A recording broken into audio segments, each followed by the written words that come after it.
Assalamualaikum warahmatullahi wabarakatuh. Apa kabarnya anak-anak kami? Semoga sehat selalu ya. Alhamdulillah kita bertemu kembali di hari Jumat hari ini. Qadarullah kita masih daring untuk semester 2 tahun ajaran baru 2021. Dikarenakan tingkat COVID di daerah kita yang semakin meningkat, jadi demi keamanan kita semua masih belajar via daring. Oke. Anak-anak semua, selalu jaga kesehatan, kalau keluar jangan lupa pakai masker, menjaga jarak dan mencuci tangan. Oke, untuk materi kita pada hari ini adalah Asmaul Husna. 3 poin yang akan kita bahas adalah Al-Wahhab, Al-Alim, dan As-Sami. Apa sih itu?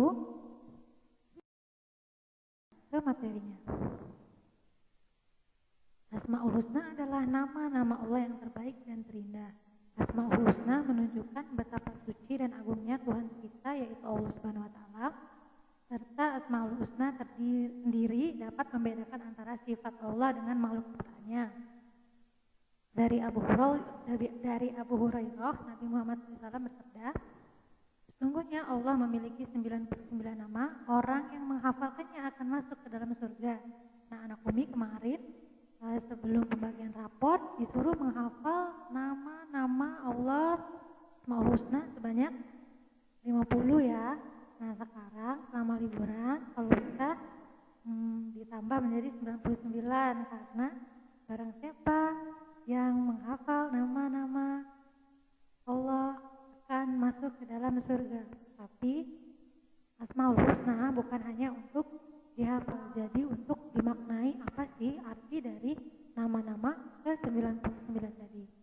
Nah, dalam hal ini yang kita bahas akan ada 3 Asmaul Husna. Yang pertama kita bahas adalah Al-Wahhab.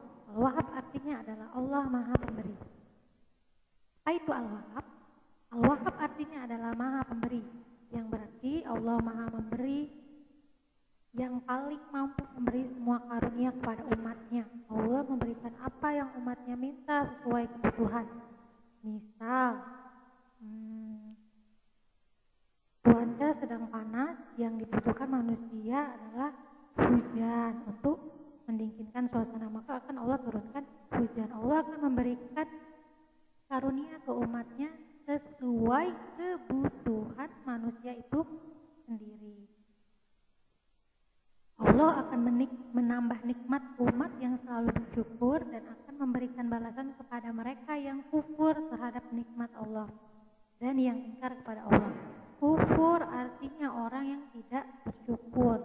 Nah, kita sebagai manusia yang sudah diberi banyak sekali karunia oleh Allah wajib bersyukur. Bagi orang-orang yang tidak mensyukuri nikmat Allah akan mendapatkan balasan yang pedih.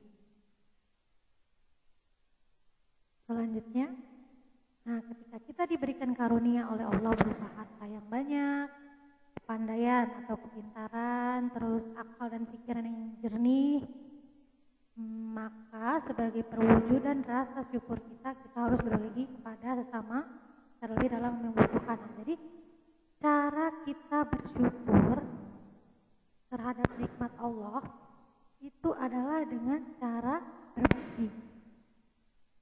Kalau misalkan kita diberikan karunia dengan harta yang banyak, maka cara bersyukur kita dengan apa? Dengan berbagi kepada orang-orang yang membutuhkan, orang-orang yang kekurangan, dan orang-orang yang membutuhkan pertolongan. Lalu kepandaian. Nah, kepandaian ini berarti kalau misalkan anak-anak kami sedang di kelas, ada temannya yang masih belum mengerti, tapi malu bertanya sama uminya, maka yang wajib membantu sebagai wujud rasa syukur adalah anak umi yang sudah mengerti tadi, diajarinlah temannya tadi ya. Nah, itu termasuk salah satu bentuk rasa syukur dalam kepandaian, akal dan pikiran yang jernih.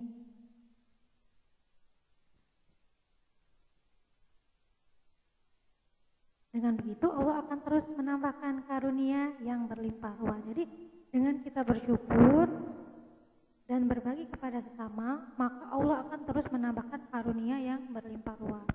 Jadi jangan takut akan habis hartanya atau takut bersaing kepintarannya. Enggak akan ya, malah akan Allah tambah lagi karunia yang banyak. Selanjutnya adalah Al-Alim. Al-Alim adalah Allah Maha Mengetahui. Al-Alim berarti Allah yang Maha Mengetahui. Allah adalah zat yang mengajari kita dengan ilmu pengetahuan. Pengetahuan Allah itu luas, meliputi yang ada di semesta dan akhirat. Jadi semuanya Allah tahu. Enggak terbatas, tidak terbatas. Pengetahuan Allah tidak terbatas oleh ruang dan waktu. Sebagaimana Allah Subhanahu wa taala berfirman dalam surah Al-An'am ayat 59. Dan pada sisi Allah lah kunci-kunci semua yang gaib, tidak ada yang mengetahuinya kecuali Dia sendiri, dan Dia mengetahui apa yang di daratan dan di lautan, dan tiada sehelai daun pun yang gugur melainkan Dia mengetahuinya, dan tidak jatuh sebutir biji pun dalam kegelapan bumi, dan tidak ada sesuatu yang basah atau yang kering melainkan tertulis dalam kitab yang nyata. Sangat-sangat detail Allah mengetahui segala sesuatu urusan tentang semua yang ada di bumi maupun di akhirat. Allah mengetahui apa yang kita tidak ketahui. Allah mengetahui kapan datangnya kiamat, kapan gunung meletus, kapan terjadi gempa bumi, dan lain-lain. Allah juga mengetahui kapan manusia akan mati dan apa yang akan terjadi pada kita hari ini. Contohnya kayak kemarin ada berita duka pesawatnya yang Sriwijaya Airlines itu hilang dan jatuh, kecelakaan menewaskan puluhan orang. Itu manusia yang berada di dalam pesawat tidak akan mengetahui apa yang terjadi dalam dirinya, pada dirinya waktu naik pesawat itu nggak tahu. Manusia yang di pesawat itu juga nggak akan tahu kalau mereka mati, akan meninggal pada hari itu. Siapa yang mengetahui? Allah. Allah sudah mengetahui semuanya. Ya? Oke, As-Sami. As-Sami artinya adalah Allah Maha Mendengar. Artinya adalah Allah Maha Mendengar. Allah Maha Mendengar terhadap segala sesuatu. Allah mendengar semua ucapan kita, maupun yang kita ucapkan secara lisan yang keras atau yang berbisik-bisik. Ucapan dalam hati juga Allah dengar. Bahkan suara terlintas dalam pikiran. Maksudnya tuh kayak pikiran kita itu Allah tahu. Allah bisa dengar apa yang ada dalam pikiran kita dan apa yang dirasakan hati kita. Misalkan lagi sedih atau bahagia atau bingung dalam hatinya, itu semua Allah tahu. Setiap perkataan akan dimintai pertanggungjawaban oleh Allah. Maka dari itu kita harus senantiasa berbicara dengan perkataan yang baik. Selain dengan perkataan yang baik, kita juga berbicara sesuatu yang baik untuk diri kita dan untuk orang lain. Nah, jangan sampai perkataan kita melukai orang lain. Semuanya didengar. Bahkan sekarang anak Umi misalkan lagi di rumah daring ini, dalam hatinya nanti saja sholatnya, itu Allah dengar. Terus nanti dalam pikirannya anak Umi, video Umi nggak usah ditonton, itu Allah dengar. Semuanya Allah dengar. Mau yang buruk, mau yang baik, semuanya Allah tahu. Jadi harus hati-hati dalam berucap dan berpikir.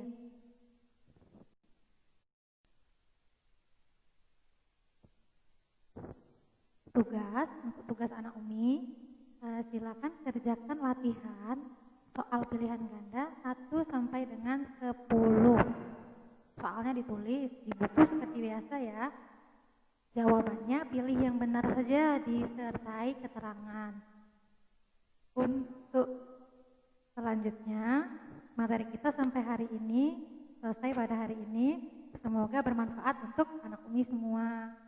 Jangan lupa diterapkan di rumah untuk selalu menjaga lisannya, berkata-kata yang baik dan tidak kasar. Oke, terima kasih untuk semuanya. ayah bunda yang sudah mendampingi, dan terima kasih anak-anak Umi yang mengerjakan tugas dengan jujur. Terima kasih untuk anak-anak Umi yang sudah menonton videonya hingga habis. Apabila ada pertanyaan yang ingin tanyakan, silahkan WA Umi, segera nanti akan Umi balas. Mau bertanya materi atau tugas, boleh ya. Oke, Umi akhiri. Mohon maaf apabila ada salah kata. Wabillahi taufiq wal hidayah. Wassalamualaikum warahmatullahi wabarakatuh.